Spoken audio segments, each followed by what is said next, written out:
Okay, last week we learned a little bit about functions.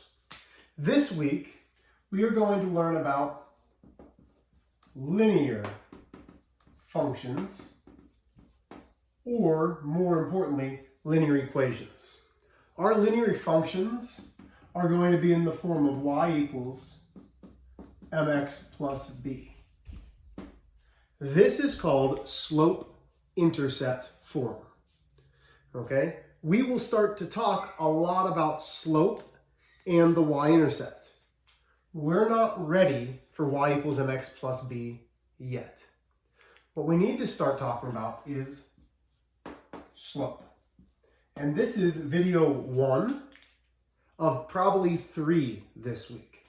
Slope is the steepness of the line. Okay? So when we're graphing a line, and this all has to deal with graphing. When we're graphing a line can go from left to right uphill. So left to right, if it looks like this, it's going uphill. Slope is positive. No matter what, it doesn't matter what it is, but if it's going uphill, it's positive. The steeper it gets, the bigger the number will be. The flatter it is, the lower the number will be. And we were always talking about left to right. If left to right, the line is going downhill, you can probably make a guess that the slope is now negative. Okay? What if the slope goes vertical? If it is vertical, the slope has a different name. The slope is undefined. Not like unidentified flying object. It's called undefined. The last way a slope can be is if it's horizontal. Then the slope is 0. Those are the 4 different types of slopes we can have. Positive, it's going uphill from left to right. Negative, downhill. Vertical, it's undefined. Horizontal, it is 0. So how can we actually calculate slope? There are several ways to calculate slope. But first, we're going to go from a graph. So, here's our function.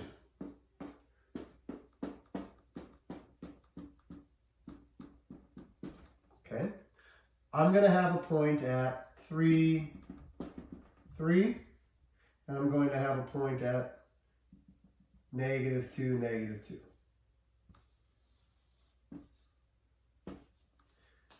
Now, another way of saying slope, steepness of a line, there are several different ways, but for a graph, we say it is rise over run.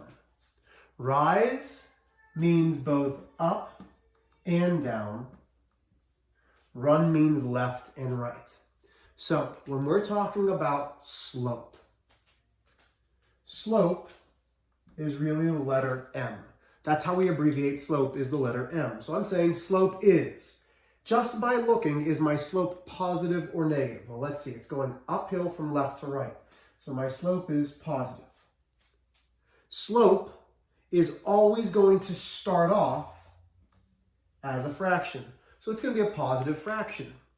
So now I need to find my rise over my run. The way that I do this is I can start to make a triangle. I know that I'm having to rise to the next point. Well, how many am I going to have to rise? So it's starting here.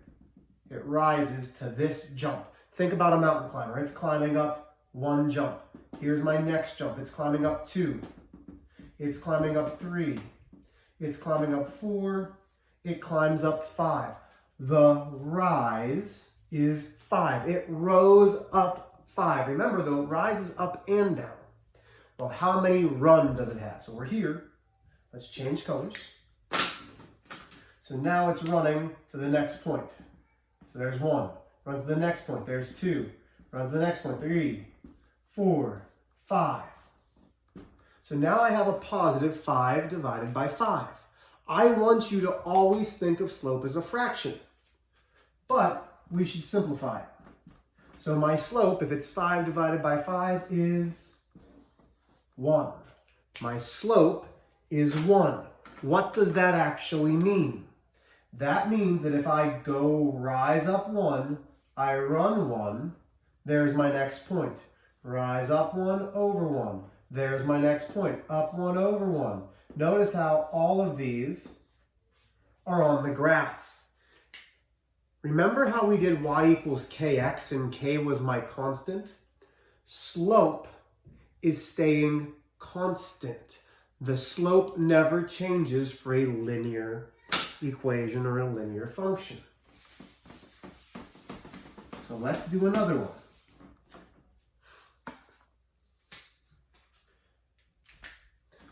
So 1, 2, 3, 4, 1, 2, 3, 4, 2, 3, 4, 1, 2, 3, 4. We're not going to make this one as steep.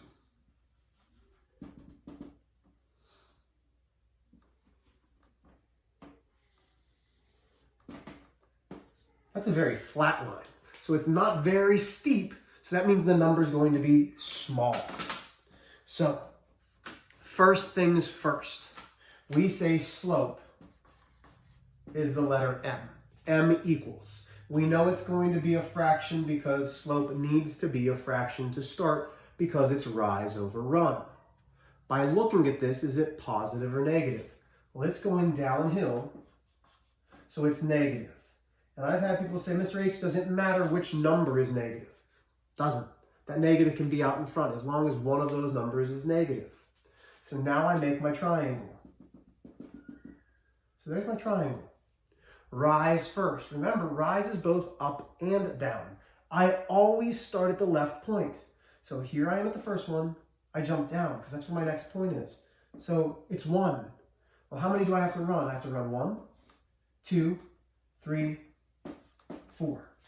Can I simplify the fraction -1/4? No.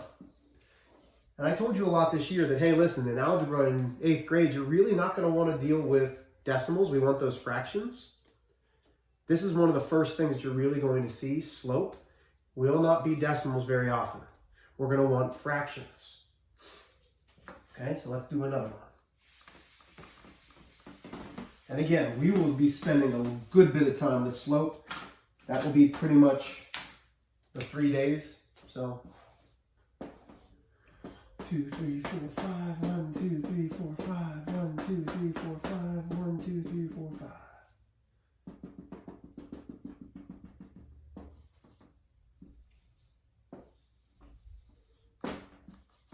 Okay, just by looking at this, you should already have an answer. So it is horizontal. So I'm going to say m equals, and we know it's a fraction. So notice how the line's going up. Okay, so I can't make a triangle. We have a problem.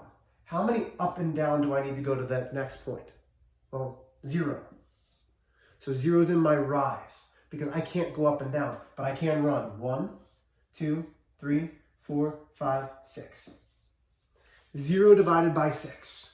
Well, 0 divided by 6 is 0. That's why horizontal slopes are 0. We're not going to get too much into undefined today because that's a longer lesson. But slope, the first way that we're going to find it is rise over run. Probably on Tuesday, you'll get a video talking about y2 minus y1 over x2 minus x1. This is another way to find slope that truly is rise over run. So that's our start to linear equations, is finding slope.